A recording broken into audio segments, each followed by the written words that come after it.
Hello everyone. आज Wednesday है और मोस्टली व्लॉग सैटरडे को आता है, बट आज का व्लॉग थोड़ा यूनिक है बिकॉज आज हम लोग स्कूल से जल्दी घर आ गए थे। हाँ, मोस्टली मैं स्कूल से घर आती हूँ जल्दी क्योंकि या तो मेरी तबीयत ख़राब हो जाती है या कुछ इमरजेंसी वर्क होता है, बट ऐसा आज कुछ भी नहीं था। आज थोड़ा यूनिक था। हमारे स्कूल में हमारे स्कूल में नहीं बल्कि दिल्ली के 60 स्कूल्स में बॉम्ब थ्रेट था। तो ये मैं काफ़ी लेट पता चला, बट उससे पहले ही पैनिक स्टार्ट हो गया था। एंड लाइक हमें नहीं पता था, मे बी सीनियर्स को पता हो। तो हुआ यूँ कि आज का दिन स्टार्ट हुआ, हम लोग सब स्कूल प्रॉपर पहुंच गए। जैसे दिन की शुरुआत होती है वैसे हुई। हाउस मीट था, हम लोग मिले, एक्टिविटीज़ हुई and then we were going back to our classes. तो सडनली एक जो हमारी कोऑर्डिनेटर थी वो आई और उन्होंने कहा कि क्लासरूम जो है वो प्रॉपर प्रिपेयर कर लो। हमने सोचा ठीक है, विज़िट होगी मे बी, और उन्होंने बोला भी कि विज़िट ही है डीओई के ऑफिसर्स की। तो हम रेडी थे, पहले से ही रेडी रहते हैं हम लोग, तो हम रेडी थे। और मैं बस बच्चों को बोल रही थी कि बेटा अपने डेस्क्स वगैरह प्रॉपर अरेंज करो, क्योंकि जब हाउस मीट होती है तो बच्चे एक्टिविटीज़ करते हैं और उससे फिर थोड़ा इधर उधर हो जाता है। तो वो हो रहा था। सडनली टीचर ने, और टीचर पढ़ा रही थी, उसके बाद सडनली मैम ने आके बोला कि इवैक्यूएट करना है। सब लोग बैग लेके बाहर चले गए। हमने सोचा हुआ क्या, फिर थोड़ी देर में समझ में आया कि कोई मॉक ड्रिल हो रहा होगा। तो हम लोग सब बच्चों को लेके नीचे पहुंच गए और नीचे जाके पता चला कि नहीं, ये मॉक ड्रिल नहीं है, बॉम्ब थ्रेट दिल्ली के कई स्कूल्स में आए हैं। और एक घंटे, ऑलमोस्ट 1 घंटे लगे होंगे हमें। पूरा स्कूल हमने इवैक्यूएट करा दिया, बच्चों को सेफली उनके घर तक पहुंचाने की जिम्मेदारी हमारी हमने पूरी की। उसके बाद हम घर आ गए और अब लग रहा है कि मैं क्या करूं। तो मैंने सबसे पहले, क्योंकि मॉर्निंग में मेरा ब्रेकफास्ट कैंटीन पे डिपेंडेंट होता है कि जैसे ही मैं फ्री होंगी तो मैं कैंटीन जाके कुछ खा लूँगी, बट क्योंकि आज वो हो ही नहीं पाया तो फिर मैं घर आई और फिर मैंने अपने लिए ब्रेकफास्ट बनाया। अब बज रहे हैं 3:30। लाइक अभी तक मैं डिसाइड ही नहीं कर पाती कि मैं करूँ क्या एग्जैक्टली, क्योंकि मुझे आदत नहीं थी। ये दिन का टाइम स्कूल में ही अच्छा लगता है मुझे, घर पे तो बिल्कुल ही समझ नहीं आता।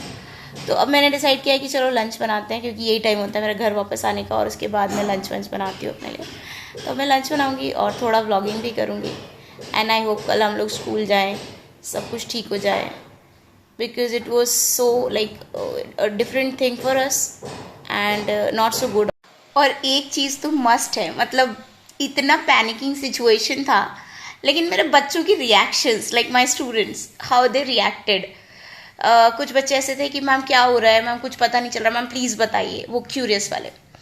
कुछ बच्चे, मैम सच में बॉम्ब बॉम्ब है क्या हमारे स्कूल में, मैम कुछ होगा तो नहीं, मैम, मतलब वो बहुत डरे हुए।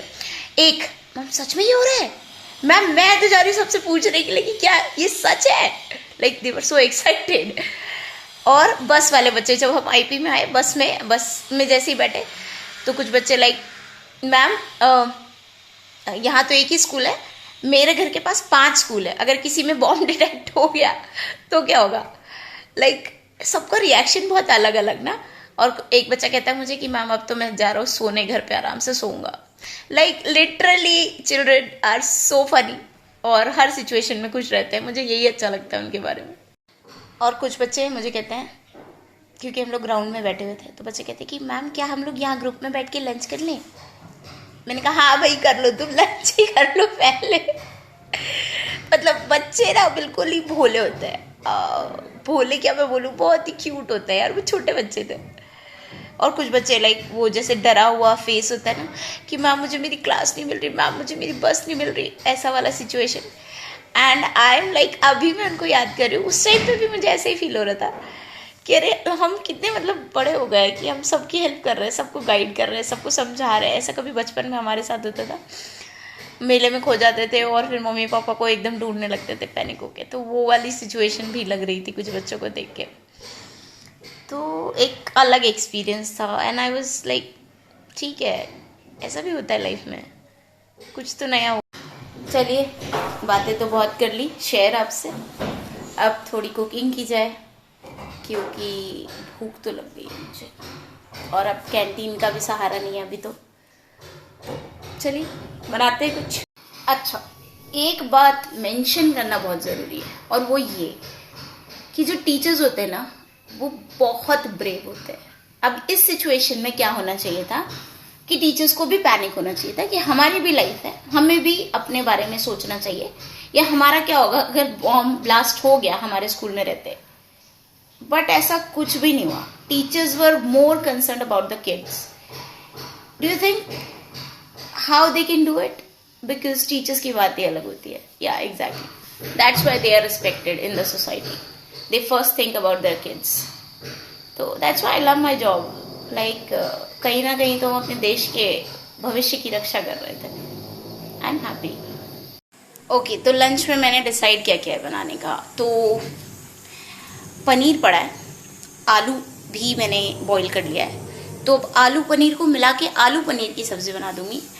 और उसको बनाने के लिए आलू बॉईल हो चुका है, बेसिक प्याज टमाटर की चॉपिंग होगी, और फिर आलू और पनीर दोनों को फ्राई करके अलग से ग्रेवी में डाल के सब्ज़ी बनाने का, और फिर बनाएंगे जीरा राइस।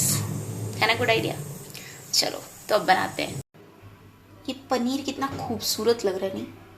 लाइक ब्लैक बोल में वाइट पनीर, कितना ही खूबसूरत लग रहा है। नहीं, कोई रेशियल कमेंट नहीं है, बट यस काफ़ी खूबसूरत लग रहा है। और उसके बाद ये मेरी बेसिक कटिंग चॉपिंग। अब आप सोचेंगे इतना बड़ा बड़ा प्याज काटा है, मिक्सी होना चाहिए था। मिक्सी नहीं है मेरे पास, क्योंकि मैं अकेले रहती हूँ, सबको पता है। तो मिक्सी नहीं होने की वजह से मैंने बस इसको काट दिया है। अब मेरा काम है इसको कढ़ाई में डाल के ना इतना भूनो कि ये पेस्ट बन जाए, वो मैं कर दूंगी। आलू मेरा हो चुका है बॉईल इतनी गंदगी के साथ, बट चल कोई नहीं, ऊपर है गंदा, अंदर तो आलू छील लिया जाएगा, पील कर दिया जाएगा, सब ठीक हो जाएगा। So let's do it. थोड़ा एडमायर हम इस आलू को भी कर लेते हैं। आलू को भी मैंने काट दिया है। अब इसको दोनों को मैं अलग अलग फ्राई करूँगी, पनीर एंड देन आलू। जब मैं छोटी थी ना, छोटी क्या मतलब अभी तक भी, जब मैं घर पे होती हूँ तो मम्मी आलू फ्राई कर रही थी, उसमें नमक डाल के बॉईल किया हुआ आलू फ्राई कर देती है, और वो फाइनल सब्ज़ी बनने के लिए होता है। लाइक कुछ भी ग्रेवी वाली सब्ज़ी बनती है, जैसे आलू सोयाबीन या दम आलू। तो हम क्या करते थे ना, अभी भी करते हैं, मतलब जब मैं घर पे होते तो उसमें से आलू निकाल के खाने का मतलब लेके भाग जाते थे। अभी भी लेके भाग जाती हूँ मैं, मुझे अच्छा लगता है फ्राइड आलू खाना, नमक डाला हुआ, हल्दी डाला हुआ। देख रहे हो, इस पे प्यार नहीं आएगा तो किस पे आएगा? Like I love it. तो ये चढ़ा दिया मैंने कुकर, जिसमें मैं अब चावल बनाने वाली हूँ, और इसमें घी डलेगा। घी बहुत सारा तब मैं यूज़ करती हूँ जब मेरी मम्मा मुझे स्टॉक करके दे देती है दोबारा, क्योंकि वो घर पे बनाती है। तो यार चावल तो नॉर्मल भी खा सकते थे, बट घी होने की वजह से जीरा राइस बन रहा है, अदरवाइज़ तो ऐसे ही अच्छा लगता है। चलो कोई बात नहीं, बनाते हैं। बोला था ना सारे प्याज को मैं मिक्सी वाले तरीके से एकदम पीस दूँगी, इसमें ही फ्राई कर करके। वेल पता है आज मैंने इसमें राई नहीं डाला, मैं राई डाल देती हूँ। लास्ट टाइम क्या हुआ था, राई के चक्कर में मैंने इसमें चाय पत्ती डाल दी थी, एंड वो तो अच्छी बात है कि मैंने एक चुटकी डाली थी, बट टेस्ट में तो मज़ा ही आ गया था। पर मैंने खाया था पता है, और उससे कुछ नहीं हुआ, मुझे टेस्ट भी कुछ ज़्यादा फ़र्क नहीं पड़ा था, लेकिन हाँ पड़ा था। तो फाइनली आफ्टर 1 और 30 मिनट्स की मेहनत के बाद खाना बन चुका है, और अब मैं जा रही हूँ उसे खाने के लिए विद ककम्बर का सैलड। सिर्फ ककम्बर, बिना नमक, बिना चाट मसाला, बिकॉज उसमें भी मेहनत लगेगी और अब मैं नहीं करने वाली हूँ। तो ये है वो मील जिसके लिए मैंने 1.5 घंटे मेहनत की है और आपसे बहुत सारी बातें की है। तो लेट्स हैव इट। उसके बाद देखते हैं ब्लॉग कंटिन्यू करना है या यहीं ख़त्म करना है। तो ब्लॉग को यहीं ख़त्म करना पड़ेगा, क्योंकि मैसेज आ चुका है स्कूल से कि हमें कल स्कूल जाना है। अगर नहीं जाना होता तो शायद मैं थोड़ा लेट तक बैठ के पढ़ती। अब सुबह देखा जाएगा जो करना है। 7:30 बज चुके हैं, मेरे सोने का समय ऑलमोस्ट हो गया है। आधे घंटे 1 घंटे में मैं सो जाऊंगी। तब तक कुछ छोटे मोटे काम निपटाने वो करते हैं, उसके बाद सो जाते हैं। फिर कल सुबह स्कूल। बाय।